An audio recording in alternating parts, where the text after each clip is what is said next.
seorang kaula yang dipanggil menghadap ke keraton. Biasanya kalau tidak mendapatkan anugerah atau tugas khusus, kemungkinan besar pasti akan mendapat murka. Dan Ki Ganjur sudah dapat memperkirakan dirinya akan mendapatkan murka dari Sultan Demak. Ki Ganjur menunggu untuk dipanggil menghadap ke Siti Hinggil di tempat khusus. Setelah sekian lama menunggu, seorang abdi dalem datang dan menyuruh Ki Ganjur menghadap ke Siti Hinggil. Setelah bertatap muka dengan Sultan Demak, Ki Ganjur pun meminta pengampunan kepada Sultan atas kecerobohan yang telah dilakukan oleh Jaka Tingkir. Ternyata Sultan tidak murka, malahan Sultan menanyakan siapakah pemuda yang kini tinggal di rumah Ki Ganjur. Kesempatan emas ini dimanfaatkan oleh Ki Ganjur, serta merta Ki Ganjur menyampaikan siapa sesungguhnya Jaka Tingkir. Sultan Trenggana terkejut, namun demikian pintarnya Ki Ganjur meyakinkan Sultan. Pada akhirnya Sultan Demak pun berkata, "Paman Ganjur, jika memang benar apa yang kamu katakan barusan, beranikah Jaka Tingkir aku uji kesaktiannya?" Ki Ganjur diam, tapi tak ada jalan lain. Jika memang Kanjeng Sultan berkehendak seperti itu, kami hanya bisa pasrah saja. Tapi beribu ampun Kanjeng, kalau boleh hamba tahu, Kanjeng hendak menguji anak saya Tingkir dengan cara bagaimana? Kanjeng Sultan tersenyum, seperti halnya menguji calon pasukan pengawal Sultan, yaitu diadu dengan seekor banteng. Beranikah? Ki Ganjur menyetujui.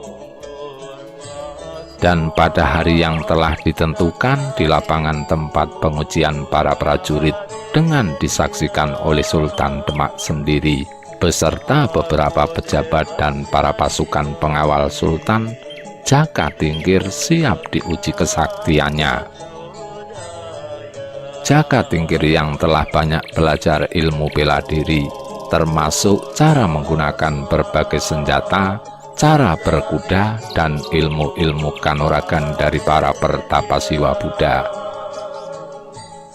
Kini semua yang telah dipelajarinya tersebut harus ditunjukkan semaksimal mungkin.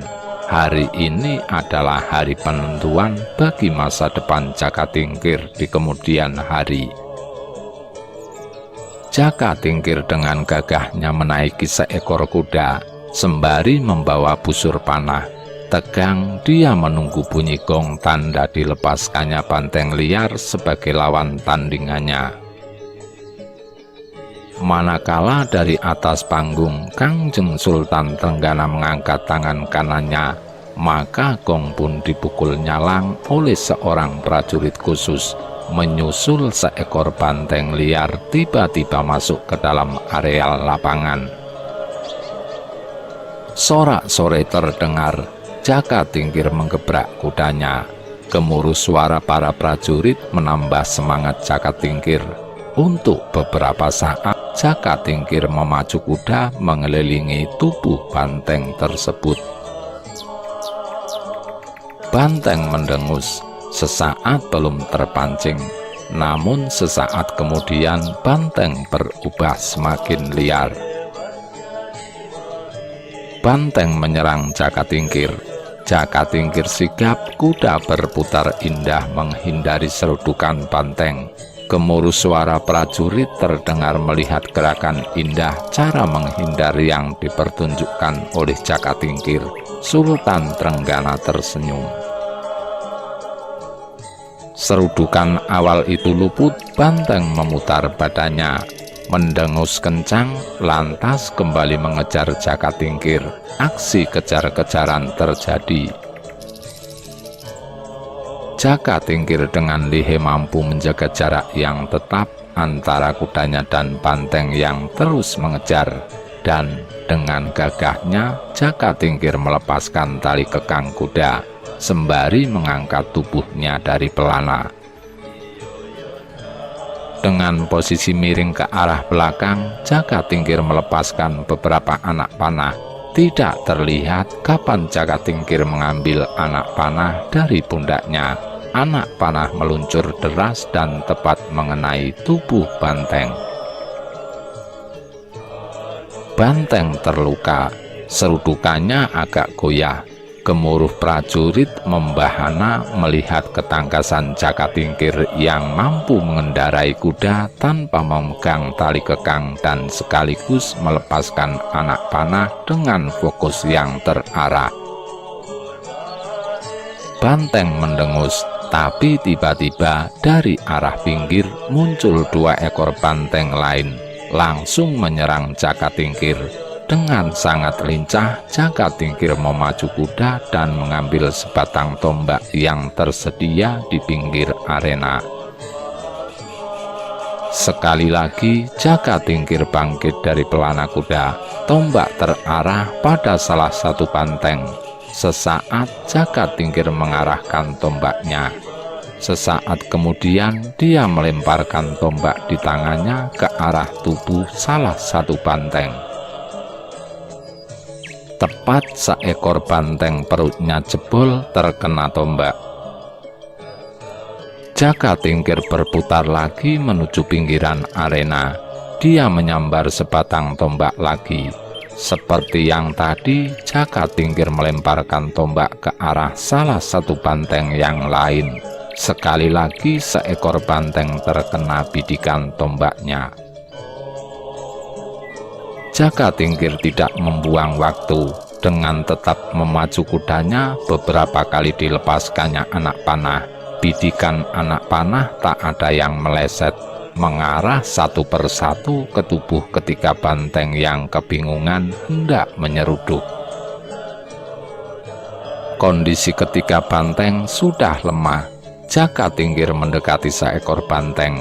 Dengan indahnya dia melompat dari punggung kuda yang dinaikinya, berpindah ke punggung seekor banteng. Banteng melonjak-lonjak, nampak Jakatingkir ikut terayun-ayun. Namun dengan kecepatan yang luar biasa, Jakatingkir menancapkan sebilah keris di leher banteng yang dinaikinya. Banteng roboh meregang nyawa. Seekor banteng yang lain mendekat. Jakatingkir lari menghindar, tapi cepat keris mengarah ke leher banteng yang menyeruduknya. Banteng lari ke pinggir dan roboh meregang nyawa. Gemuruh sorak-sorai prajurit terdengar, tinggal seekor lagi. Sultan Trenggana nampak bangkit dari duduknya. Dia nampak terpikat dengan ketangkasan Jakatingkir. Di tengah arena, Jakatingkir berlari menghampiri kudanya. Kembali dia menaiki kuda. Tombak kembali dia raih dan tombak meluncur mengarah tubuh banteng. Telak banteng mendengus dan roboh akibat telah banyak luka-luka di tubuhnya. Sorak-sorai lebih hebat membahana mengiringi kemenangan Jakatingkir. Dan Sultan Demak puas. Jakatingkir diangkat sebagai lurah prajurit pengawal Sultan Demak.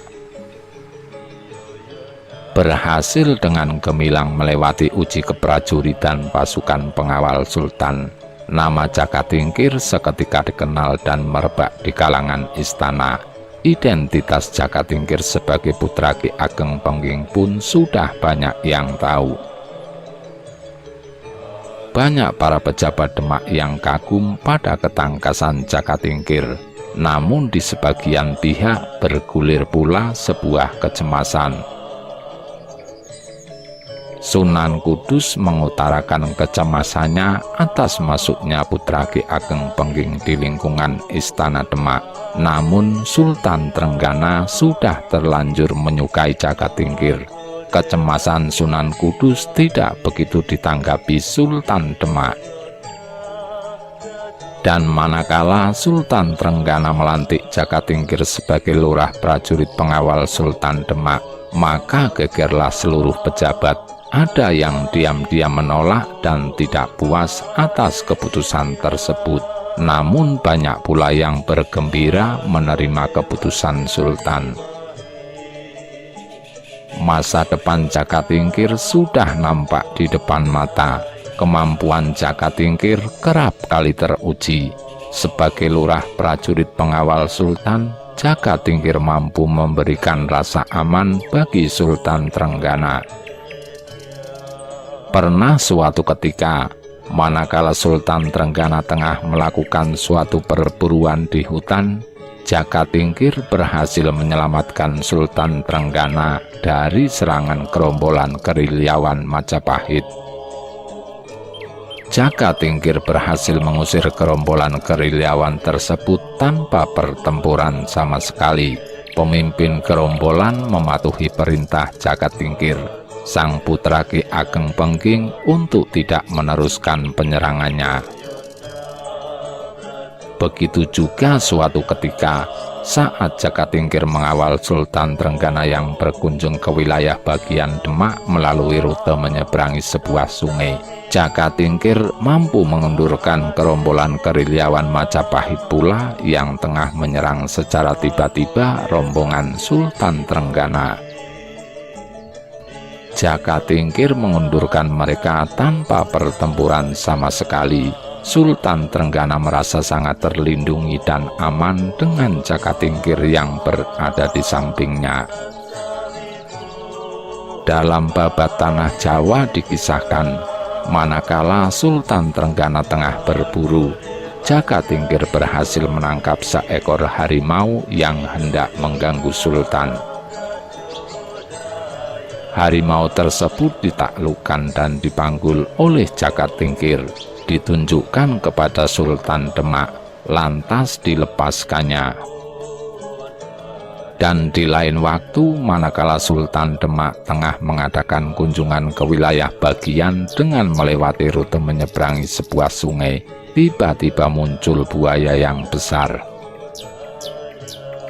Jaka Tingkir terjun ke sungai. Dia bergulat dengan buaya. Buaya berhasil ditangkap, diperlihatkan kepada Sultan Trenggana dan lantas dilepaskan. Jaka Tingkir sangat dekat dengan Sultan Trenggana, lebih dekat daripada pejabat-pejabat yang lain, seperti Sunan Kudus maupun Fathahilah sang Senopati Demak Bintara. Keselamatan Sultan benar-benar terjaga apabila Jaka Tingkir yang melakukan pengawalan. Seluruh laskar Majapahit yang masih bergerilya menghormati dan menyegani putra Ki Ageng Pengging tersebut. Apa yang disampaikan oleh Ki Ganjur terbukti sudah, dan Sultan Trenggana semakin menyayangi Jaka Tingkir. Pada suatu ketika, Sultan Trenggana mengeluarkan maklumat khusus, membuka kesempatan kepada pemuda-pemuda Demak untuk mengabdi sebagai pasukan pengawal Sultan. Sultan Demak menghendaki jumlah personil pasukan pengawal ditambah dengan mengambil personil baru di luar personil angkatan perang yang sudah ada. Maklumat istimewa tersebut disambut antusias oleh seluruh pemuda-pemuda Demak. Banyak yang berdatangan ke ibu kota Demak. Mereka mengajukan diri untuk bersedia mengabdi sebagai anggota pasukan pengawal Sultan. Setiap pemuda harus melewati ujian-ujian yang tidak mudah. Banyak yang berhasil, tapi lebih banyak pula yang gagal. Jaka Tingkir mendapat tugas melakukan penyeleksian dan pengujian. Konon seluruh pemuda yang berasal dari padepokan-padepokan di tanah Jawa banyak yang berdatangan. Dengan mengandalkan kesaktian yang telah mereka peroleh dari guru masing-masing, para pemuda ini mencoba peruntungannya di Demak Bintara. Pemberontakan Ki Ageng Sela ada kejadian menarik. Putra Ki Ketas Pandawa, guru Sultan Trenggana yang bernama Ki Ageng Sela ikut mendaftar. Padahal Ki Ageng Sela sudah memegang jabatan sebagai kepala pasukan bersenjata Demak yang ditugaskan di daerah Sela, sekarang tetap bernama Sela, sebuah daerah di sekitar lereng Gunung Merapi, Jawa Tengah. Sultan Trenggana jelas-jelas tidak mau mengambil personel calon pasukan pengawal dari personel angkatan bersenjata yang sudah ada. Namun mengingat Ki Ageng Sela masih merupakan putra gurunya, Sultan Trenggana terpaksa menyuruh Jaka Tingkir untuk mencatatnya dalam daftar calon-calon anggota pasukan pengawal yang hendak diuji. Namun saat pengujian Ki Ageng Sela, Sultan sendiri yang akan memutuskan hasilnya, bukan Jaka Tingkir. Ki Ageng Sela adalah putra Ki Ketas Pandawa. Ki Ketas Pandawa adalah putra Raden Bondan Kejawen atau Ki Ageng Tarub II. Raden Bondan Kejawen adalah putra Prabu Brawijaya V dengan Dewi Wandan Kuning yang berasal dari Sulawesi. Saat hari pengujian Ki Ageng Sela, Sultan Trenggana hadir menyaksikannya. Seperti saat menguji Jaka Tingkir, Ki Ageng Sela pun diadu dengan 3 ekor banteng liar sekaligus. 2 ekor banteng bisa ditaklukkan dengan mudah oleh Ki Ageng Sela, dan manakala tinggal seekor banteng lagi, saat keris Ki Ageng Sela menghunjam ke leher banteng, darah banteng tersebut muncrat ke wajah Ki Ageng Sela. Ki Ageng Sela memalingkan wajahnya jijik. Sultan Trenggana tersenyum. Saat itu juga beliau memutuskan bahwa Ki Ageng Sela telah gagal dalam menempuh ujian. Sultan berkata, "Sela siro ora katarimo, amarga siro jirih ping getih. Sela, kamu tidak diterima, sebab kamu masih jijik dengan darah." Ki Ageng Sela marah mendengar keputusan Sultan. Dia kembali ke Sela dan mengumpulkan seluruh pasukan yang berada di bawah komandonya. Beberapa minggu kemudian, ibu kota Demak dikagetkan dengan mengamuknya pasukan Demak sendiri di areal keraton. Fathahillah sebagai Senopati Agung Demak mendapat laporan bahwa pasukan Demak yang ditugaskan di daerah Sela dan dipimpin langsung oleh Ki Ageng Sela telah mengamuk di istana. Fathahillah segera menghadap Sultan Trenggana dan memohon izin untuk menggempur Ki Ageng Sela beserta pasukan Demak yang bersamanya. Namun Sultan Trenggana melarang Fathahillah untuk menggempur pasukan yang membelot tersebut secara sungguh-sungguh. Jika memang memungkinkan, hindari korban seminimal mungkin. Dan pesan Sultan kepada Fathahillah agar Senopati Demak tersebut memberikan ruang kepada Ki Ageng Sela agar bisa leluasa masuk areal keraton. Sultan Trenggana berkehendak untuk menghadapi Ki Ageng Sela sendiri jika memang dia berani masuk ke istana. Fathahillah segera melaksanakan perintah. Di areal istana, Sultan Trenggana menunggu kemungkinan Ki Ageng Sela memang berani memasuki areal istana yang memang sengaja dibuka untuknya. Hanya pasukan Ki Ageng Sela yang akan ditahan. Ki Ageng Sela sendiri disengaja diberikan keleluasaan memasuki istana. Sultan Trenggana menaiki seekor kuda dengan dikawal para pasukan pengawal Sultan yang dipimpin oleh Jaka Tingkir. Dan benar, manakala di luar istana tengah terjadi pertempuran, nampak seorang penunggang kuda memacu kudanya memasuki areal keraton dengan beraninya. Jaka Tingkir waspada, Dia memberikan isyarat agar seluruh pasukan pengawal siaga. Pasukan pengawal bergerak mengitari Sultan Trenggana. Posisi Sultan kini berada di tengah-tengah seluruh pasukan.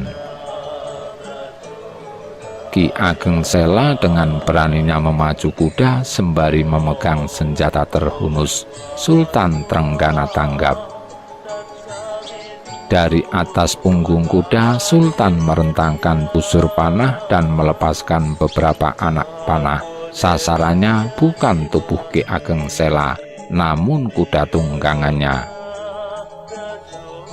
Begitu anak panah yang dilontarkan Sultan Trenggana mengenai sasaran di kaki kuda Ki Ageng Sela, sontak kuda meringkik nyaring dan tersungkur roboh. Otomatis Ki Ageng Sela ikut jatuh terjerembab. Dalam posisi seperti itu, Jaka Tingkir memerintahkan pasukannya mengepung Ki Ageng Sela. Ki Ageng Sela tidak berdaya. Tombak-tombak tajam prajurit pengawal Sultan terarah ke tubuhnya yang masih jatuh terduduk di dekat kudanya, yang roboh meringkik-ringkik. Sultan memacu kuda mendekat ke arah Ki Ageng Sela. Dari atas kuda, Sultan berkata, "Sela, jelas sudah terlihat kamu sangat sembrono dalam melakukan penyerangan. Seorang pemimpin pasukan tidak seharusnya meninggalkan pasukannya sendirian saat pertempuran tengah berlangsung. Apalagi berani menyerang pusat kekuatan musuh sendirian pula." Dan Ki Ageng Sela harus mempertanggungjawabkan perbuatannya. Ki Ageng Sela ditahan di Demak Bintara. Sesungguhnya ada pemicu lain yang membuat Ki Ageng Sela berani coba-coba melakukan pemberontakan kecil tersebut.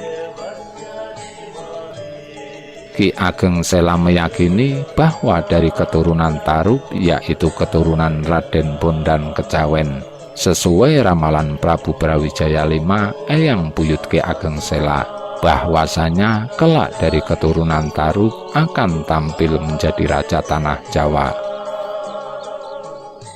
Wahyu keprabon tersebut belum saatnya turun ke keluarga Tarub pada masa itu. Wahyu itu akan jatuh kepada cicit Ki Ageng Sela, yaitu Panembahan Senopati yang kelak mendirikan Kesultanan Mataram pada tahun 1575 Masehi. Dan atas kebijaksanaan Sultan Demak, kesalahan Ki Ageng Sela diampuni. Dia tetap dipercaya memimpin pasukan di daerah Sela, walau terbatas hanya dengan 250 personil semata. Jaka Tingkir terusir dari Demak. Proses pendaftaran calon pasukan pengawal Sultan berlanjut setelah peristiwa Ki Ageng Sela. Suatu ketika datang seorang pemuda berperawakan tinggi besar dengan janggut ditumbuhi bulu lebat. Dia mengaku bernama Dadung Awu. Dadung Awu adalah pemuda yang terkenal sakti mandraguna. Beberapa anggota pasukan pengawal memberikan informasi kepada Jaka Tingkir bahwa Dadung Awu pernah dicurigai terlibat pemberontakan Raden Suryawiyata. Saat mendaftar, Dadung Awu sesumbar bahwa dirinya gatal ingin menghancurkan laskar-laskar Majapahit yang masih banyak melakukan perang gerilya. Dia ingin mengadu kesaktian dengan mereka. Kalau sehari tidak memukuli orang-orang Majapahit, tangannya terasa gatal. Mendapat laporan seperti itu, diam-diam Jaka Tingkir marah. Sontak dia datang sendiri ke tempat pendaftaran. Melihat kehadiran Jaka Tingkir, beberapa pasukan memberikan tempat. Jaka Tingkir lantas duduk bersila, berhadap-hadapan dengan Dadung Awu. Jaka Tingkir sendiri yang lantas menyatakan keberatan dengan pengajuan diri Dadung Awu untuk mendaftar sebagai calon pasukan pengawal Sultan. Demak membutuhkan orang-orang yang mampu menghargai semua lapisan. Demak sudah kebanyakan orang-orang kolot. Dan Dadung Awu tersinggung. Dia kemudian berkata, "Apakah karena Raden Jakatingkir masih pewaris sah tahta Majapahit, sehingga Raden tidak menyukai saya? Ingat Raden, ini Demak bukan Majapahit, dan Majapahit sudah tidak ada apa-apanya lagi." Jakatingkir diam, lalu dia mempersilahkan Dadung Awu untuk meninggalkan tempat tersebut. Dadung Awu semakin lancang. "Jika Raden tidak terima, boleh kita mengadu kesaktian atas nama pribadi antara Dadung Awu dan Jakatingkir, bukan antara Dadung Awu dengan seorang lurah prajurit pengawal Sultan Demak." Gegerlah seluruh yang hadir mendengar perkataan Dadung Awu, baik para prajurit pengawal Sultan maupun para pemuda yang sedang mengantri menunggu giliran mendaftarkan diri.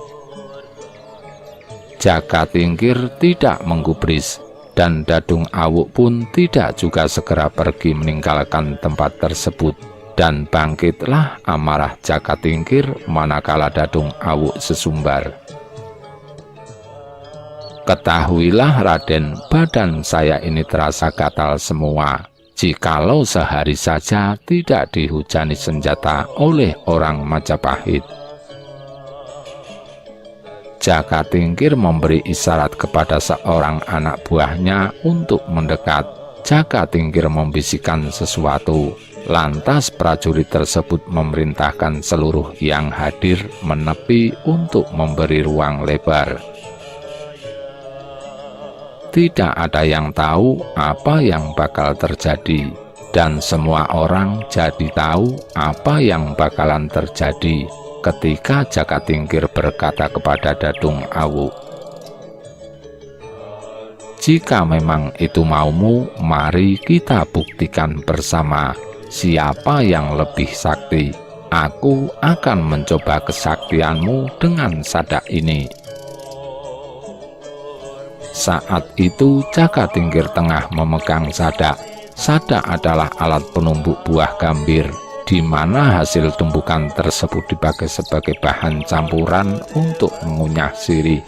Panjangnya sekitar 15 cm dan besarnya cuma sebesar jempol tangan, berbentuk silindris. Dadung Awu mendengus melihat beberapa prajurit telah membuat kalangan atau tempat yang cukup luas untuk adu kesaktian. Dadung Awu segera beranjak dari persila, lantas bergerak ke arah tengah-tengah kalangan yang telah disediakan. Di sana dia berdiri gagah dan membuka dadanya lebar-lebar. Sejenak dia mencabut keris, kemudian menghunjamkan keris itu berkali-kali ke dada dan perutnya. Tidak ada luka sedikit pun di tempat mana dia menghunjamkan senjata tersebut. Jakatingkir beranjak, dia menuju kalangan dengan disaksikan oleh para prajurit dan para pemuda dengan dada berdebar. Kini Jakatingkir dan Dadung Awu berdiri hadap-hadapan. Di tangan Jakatingkir tergenggam sadak. Melihat apa yang dipegang Jakatingkir, Dadung Awu sedikit mendengus. Keris saja tidak mampu melukai tubuhnya, apalagi sebuah sadak. Begitu Dadung Awu bergumam dalam hati. Sesaat keduanya masih diam di tempat masing-masing, dan sedetik kemudian Jakatingkir bergerak cepat menusukkan sadak ke dada Dadung Awu. Dadung Awu membuka dada lebar-lebar, dan Dadung Awu menjerit keras manakala sadak di tangan Jakatingkir menancap dalam tepat di jantungnya. Darah muncrat dari sana. Dadung Awu menggeram. Tikaman Jakatingkir tepat mengenai organ vital, tubuh Dadung Awuk bergetar hebat. Sedetik kemudian jatuh terduduk, lantas roboh menelungkup. Dadung Awuk tewas seketika. Gegerlah seluruh yang hadir. Kejadian tersebut dilihat oleh beberapa pejabat yang kebetulan hadir di tempat tersebut. Mereka lantas menghadap Sultan Trenggana, melaporkan kejadian terbunuhnya seorang calon pasukan pengawal Sultan di tangan Jakatingkir. Sultan Trenggana murka. Beliau seketika itu juga memerintahkan Jakatingkir untuk menghadap. Pada hari itu Sultan Demak melepas jabatan Jakatingkir sebagai lurah prajurit pengawal Sultan. Bahkan Jakatingkir diusir dari lingkungan Istana Demak. Jakatingkir yang memang merasa bersalah menerima keputusan tersebut, namun diam-diam dengan diusirnya Jakatingkir dari istana, Nimas Sekar Kedaton adik Ratu Kalinyamat menangis dan merasa kehilangan